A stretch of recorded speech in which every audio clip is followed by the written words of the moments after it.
عذاب پاتې سي ګوره بیا مو څوک خوري قوي مو خوري بیا ټولو نه مهم د قوت دپاره نن عصر کې اقتصاد د طالبان زر په اقتصادي منابعو تیز کار وکوي خیر د ملایانو روحانیینو تاسې نارې مه راوهئ چې خوشتېپۍ چیم نه د دا جهاد د په نن عصر کې قسم په الله جهاد د دا زر زر کار پې باندې وکوي چې د ملت بډایه سي او لږ تنخواوې دې هم کمې وي څه پروا کوي یو لک دینۍ 100 زره دي بیا طالبانو موږ را مزال کوو یو څه وخت هم باټې وهلي والله که موږ څوک مات کړي داسې مو کړي هغسې به کړي روسان راغلل که نه روسانو موږ وخوړلو که نه وی ځپلو که نه وی ځورولو که نه د صحت د علم د پرمختګ د هر لحاظه شاته پاتې سو که نه روسان چې افغانستان ته راغلل اولې خپل غلامان راوستل د نجیبو دا پلان دا لوی لوی کاپیرانو دوی طالبانو ورونو داسې وکړل چې دومره لویه ضربه یې مسلمانانو ته ورسوله چې د مسلمانانو هغه انسانان چې دا ملت یې پورته کو 15,000 کسان نجیب شهیدان کړل اوس وایي نجیب زه خو یم طالبانو هغه معلم خو په پوهنتون کې باید حلال کړي داسې حلال کړي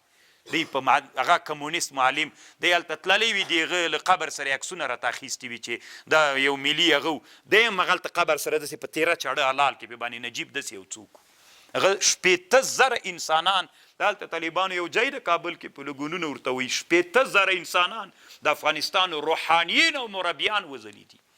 او وایي چې نجیب او د نجیب دا نور ملګري طالبانو چې را پیدا سوي دي دا ټول د الحاد د فکر خلک دي اوس ډاریږي که دوی خورا لږ قوت پیدا که په دې پوه شول چې ملایانو سره مو وس رسیږي اله د اسلام سره مو وس رسیږي تاسو بیا د دوی کړنې ووینئ دا اصل کې ملحدین دي د اسلام نه وتلي خلک دي ټول طالبانو دا اسلام ته وفادار دي نه دا کاپیران دي علما باید د دې مخه ونیسي غلي ورته ناست دي فکر کوي چې دا مغلطې له زیارت سره په چاړه تیره چاړه باندې حلال که چې دته خوند ورکړي د اسلام وطن ده څنګه کافر ما وزني که مې نه وزني په یوه تیاره باندې څومره مسلمانان 400-500 شهیدان پرون وکړل ویې کړل که نه ولې یې ووژل خو دین کې ورسره ورانه ده تم چې د ما د دین اسلام په وطن کې کفر راته خپروي باید زه هم تا سره داسې تعامل وکړم ها 100 کاله ووتل که ونه وتل موږ ویلې څوک موږ ماتوی سي راغلل روسان که نه وی ځپلو وی ځورولو تباه برباد یې کړو بیا طالبانو چې مجاهدین راغلل کامیابه سول بیا صاحبنو سیاف هلته باټې ولي حکمتیار هلته ولي ابل هلته ویل ای چا پلار به ما مات کی ما وروس مات کړی ده نو چی دې کړي دي وسړیه وسله دې ترې راونیوله مات دې که اوس یې وساته دا ملت ودې کړه قهرماني اوس یې وساته ویې ساتله خپل منځ کې په چوکۍ باندې قدرت باندې جنګ سو دربه ها دا ملت طالبانو داسې حالت ته ورسېده داسې فقیر سو داسې انسانان وځورېدل کابل رنګ سو دنیا تباه و برباد سوله ملت شاته لاړه که نه تاسو د سپین ږیرو نه پوښتنه وکوي د کابل ته به چې دغسې به تلې نو یو هلک به چې د سره و زوی به دي درنه خامخا یې په زوره ګرځوه د حالت کابل کې داسې د ظلم حالت ته د ښځو تیان پرې سول سم په ښکاره رښتیا باندې دومره ظلم راغی داسې انسانان راغلل نو دوی ویلې له دین نه ووتل له اسلام نه ووتل داسې حالت ته راغلل نو هغوی ویلې موږ کله ماتېږو درب و دروب موږ هم دلته چې بیا راغللو بس تی خوشحاله ولو چې هېڅ شي باندې مو هم چندان ډېر کار نه کو نو موږ ویلې چې موږ خو ډېر قوي وو دنیا مو نه کتله دنیا هم نه ډېره قوي وه که موږ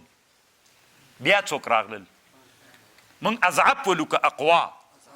دا اوس چې موږ راغلي یو موږ چې هلته کینو ولا چې داسې خو د کلمو نه خو دې وباسمه هغه ته وایم ولا چې رانږدې سې تا ته خو خوند درکړي کښېنه باټې مه وه ما ته دې غټه وسله معلومه ده که یو ډیسي توپ دی ده که نه او دلته دې چې ودراو خوانې چې ډرون تنا پې راجګې کړل نو په دې خو یې نسي ویستی چې یو شنګ یې در باندې جګ زتې به دي او دا 2 توپه لري به هم له منځه تللي که نه طالبان نو موږ څه وخت کولی سو چې له بیا تاسې مه وایي چې بیا څوک نه راځي الله دې نه راولي خو دا د الله فطرت و قانون ده دا د الله قاعده ده په مخلوق کې ضعیف د چا مړی ده راځئ موږ چا زر څوک سو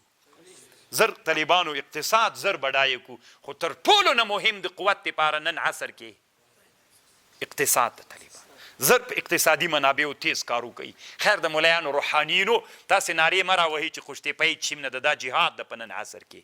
قسم په الله جهاد ده دا زر زر کار پې باندې وکوي چې د ملت بډایه سي او لږ تنخواوې دې هم کمې وي څه پروا کوي یو لک دینۍ 100 زره دي څه پروا کوي نو طالبانو ورونو چې دا خزانه بډایه سوله